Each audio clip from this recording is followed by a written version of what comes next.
曾经不孕的张小晴被前婆婆扫地出门，几年后得知她是金牌月嫂，要出国3年的前夫陈峰高薪聘她照顾患癌的老妈和又生小的儿子。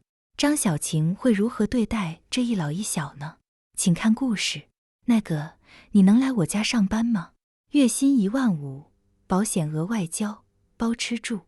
2017年7月的一天，朋友圈得知我失业，前夫陈峰在微信上贱兮兮地抛出橄榄枝，滚！我手起自落，多1秒都不想跟他废话。我叫张小晴，2008年我在一家大型物流公司做营运。一次朋友聚会上，与做工程师的陈峰擦出爱情的火花。同事劝我，工程男，项目在哪他在哪，婚后经常见不着人，不靠谱。他们公司离婚率很高，别被骗了。可我经不住陈峰的甜言蜜语，软磨硬泡，还是和他走进了婚姻的坟墓。彼时，陈峰父亲刚病逝，他家一穷二白，我们一切从简。我出生农村，父母重男轻女，对弟弟万事包办，对我放养，反而造就了我独立自强的性格。婆婆护犊子，可也挑不出我什么毛病。陈峰不加班的日子，我们一起做家务，一起逛菜场做饭，生活一半烟火，一半清欢，也算有声有色。2010年初，单位组织体检，我被查出左肺有阴影，大小超过了3厘米。医生说，这种情况肺癌的几率在85%以上。婆婆和心内科吴大夫相熟，她女儿王林在病理科工作。本着熟人好办事的原则，婆婆带我去她那儿做的病理，结果晴天霹雳，低分化腺癌。王林好心指点我们，联系手术的同时，先把化疗做上，让手术前病灶尽量缩小。她还提醒我们，尽快准备钱，治疗过程中会有很多自费项目，花费巨大。我父母没钱，公公的病早把家掏空了，去年陈峰才还清外债，婆婆坚决不想再借钱欠人情。陈峰和她商量卖房，婆婆起初不同意，后来还是点了头。小晴嫁到咱家，就是咱家的人了，总不能真的见死不救。陈峰跟我转述这话时，很少流泪的我，感动地哭了。做了2次化疗后，我转院到一家有名的3甲医院手术，却得到了一个不知是悲是喜的消息，先前病理诊断有误，我患的不是癌，而是肺炎，肺部的阴影是炎症引起的瘤样肿块。我被气得浑身哆嗦，是要为自己讨回公道。吴大夫带着女儿上门来赔罪，求我们不要把这事闹出去，你们要是闹起来，孩子工作就没了，这么多年的书就白念了。公公当年生病，吴大夫帮了不少忙，婆婆念及这份恩情，多次帮他们劝说我。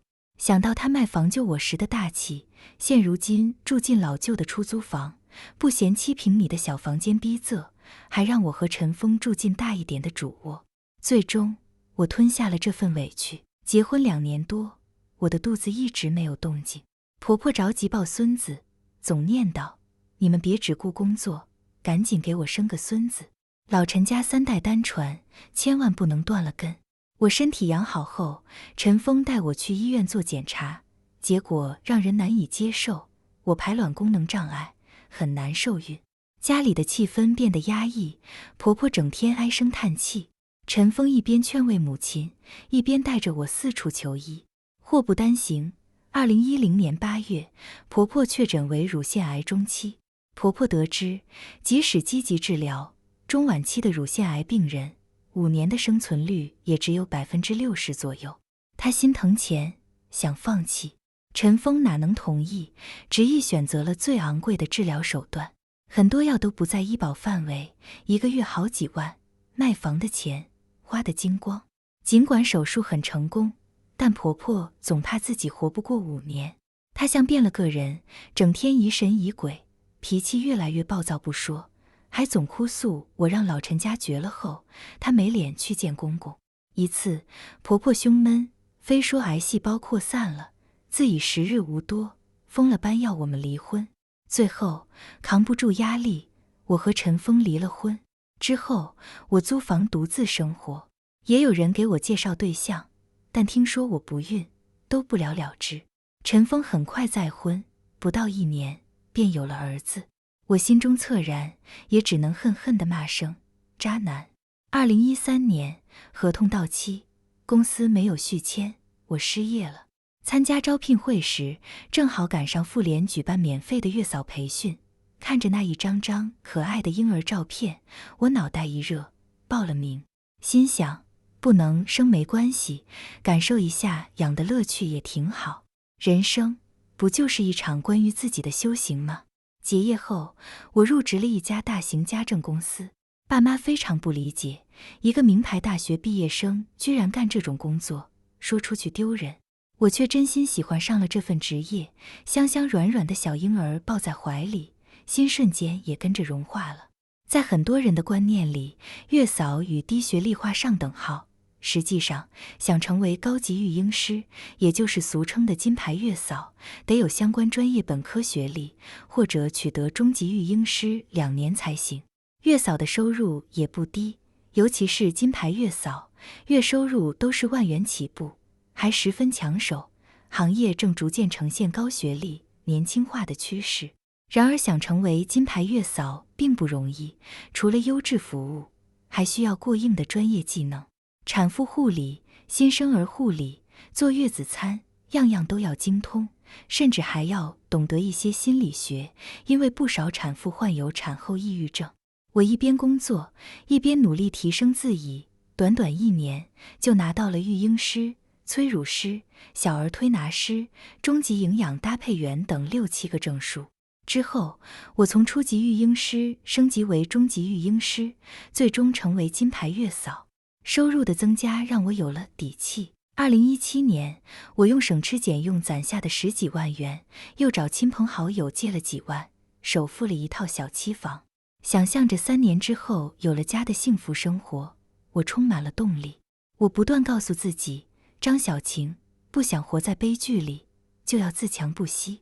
这期间，陈峰有一搭无一搭地与我保持着联系。他离婚了，老婆受不了被重病拖累的家庭，以及婆婆的强势，抛下不满周岁的孩子走了。他妈身体不好，陈峰又当爹又当妈，日子过得一团糟。我听了十分解气，揶揄他，这不就是你们要死要活争取来的日子吗？自己挖的坑，含泪也要自己填。谁知我的优越感在陈峰面前没持续多久，就走了霉运。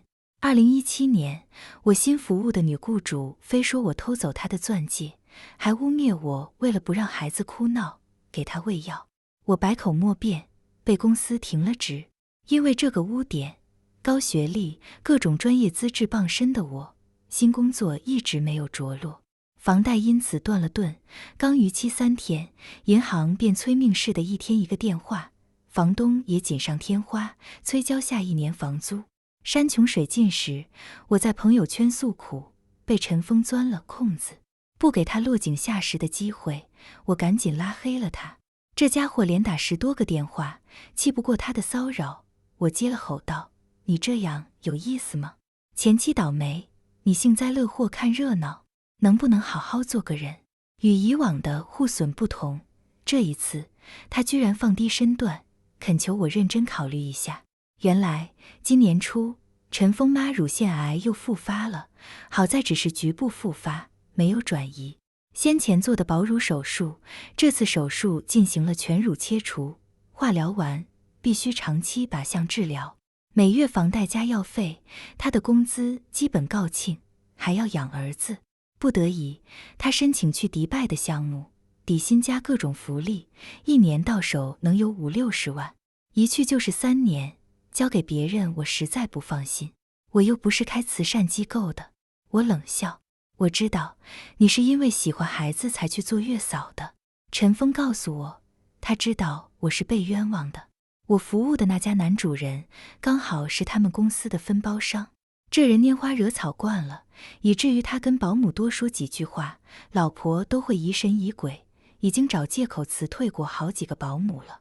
我突然想起有一次，那男的当着女主人的面跟我开玩笑，大大咧咧的我当时并没当回事，哪知惹了麻烦还不自知。这2年你做得不错，会因为这么一个小挫折就放弃？我不信。离婚这2年，我早明白了，女人可以没有爱，但不能没有钱。照顾谁家孩子不是照顾？我现在失业，房租、房贷到期，兜里一个钢镚没有不说，还有一堆欠债。陈峰想当冤大头，我又有什么拉不下脸面的？干得不顺心，大不了辞职走人。我应了下来。为了防止拖欠工资、压榨劳动力的情况出现，我连夜完善了一份住家保姆合同协议书，明确了双方的责任和义务。第2天，我们碰头签字画押。为解燃眉之急，我死皮赖脸，让陈峰提前支付了第1个月工资。我收拾行李，住进了他家。陈峰妈看上去还算平静，我尴尬地叫了声阿姨。陈峰把一个虎头虎脑的男孩拽到我面前，说：“这是我儿子，冉冉。”我怀着复杂的心态端详着他，一抬头就撞上了钱婆婆警惕的目光。我连忙笑笑，对冉冉伸出手：“你好，冉冉，我是小晴阿姨。”冉冉冲我吐舌头翻白眼，转身跑掉了。陈峰略显尴尬地说：“这孩子让惯坏了。”随即趁陈峰不在，他妈很直白地警告我：“我知道你恨我，不过你要是有什么不满，就冲我这个老太婆来，别和小孩子计较。”我淡淡地告诉他：“我们现在只是雇佣关系，我会尽好本职照顾你俩，仅此而已。”他沉着脸没说话。陈峰带我去见了他妈的主治医生，医生交代了一些他妈的注意事项。陈峰网购了好几本乳腺癌术后护理与饮食的书。我斜了他一眼，没好气地说：“是不放心我的人品，还是不放心我的专业？”陈峰尴尬地摸摸脑袋：“我也是为了让你省点心。”冉冉又生小了，为了让我进入角色，报名时和开学前的家长会，陈峰都拉上了我不得不加了老师的联系方式。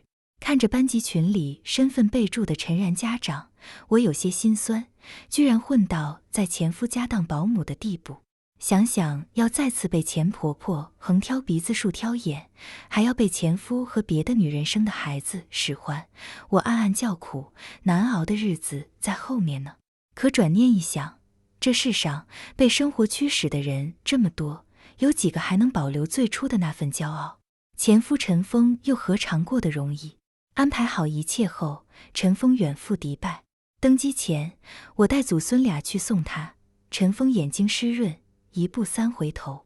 见他恋恋不舍，我动了恻隐之心，微信上撂给他一句：“放心，看在钱的份上，我也会将旧日恩怨暂放一边，照顾好你妈和你儿子。”他看完，苦笑了一下，朝我用力的点点头。极具挑战的日子开始了。根据协议规定，我要负责祖孙俩的1日3餐，洗衣、打扫卫生，接送冉冉上下学，监督她完成作业，并定期陪陈峰妈去医院进行靶向治疗，做必要的检查。2人要是生病，我还要担负起照顾、陪护的责任。每个月我可以休息2天，时间灵活。鉴于钱婆婆压倒一切的行事作风，且我俩又有过节，为防止跟他干架，我在记事本里提醒自己，以后的相处原则就是他强由他强，清风拂山岗；他横由他横，明月照大江。毕竟我来这个家是为了赚钱，解决自己的困境。只有傻子才会沉溺过去，智者都是展望未来的。为防止老太太刁难我会提前制定出1周的食谱给她过目，并买来磁吸贴，将菜单贴在冰箱上，告诉她不喜欢的或者想换别的口味，可以头天晚上提出修改。陈峰妈白了我一眼，吃个饭还整这么多幺蛾子，真是脱了裤子放屁，多余。我严肃但语气平和地说，大多数疾病都是3分治7分养，这些是根据医生要求制定的，利于他恢复健康的食谱，必须严格执行。还有冉冉，正是长身体的时候，要注意营养，以后吃饭之前不能吃零食。我提醒他，小孩子没有自控力，得靠大人约束，都是为了孩子好。学校的盒饭不卫生，以后每天中午我会给冉冉送饭。回到家，他得配合我。张小晴，几年没见，你长进不少啊。陈峰一走，你就想管我？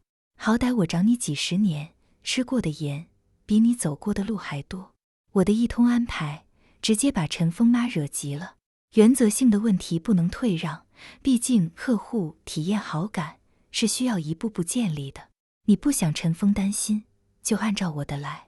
我眼神坚定，他嗫嚅了一下，闭了嘴，鼻子里冷哼一声，转身走了。陈峰开出的这份高薪太难赚了。家里没有主心骨，我的角色虽是住家保姆，但实际上我承担了儿女、父母的双重职责，过的那真是上有老下有小的水深火热生活。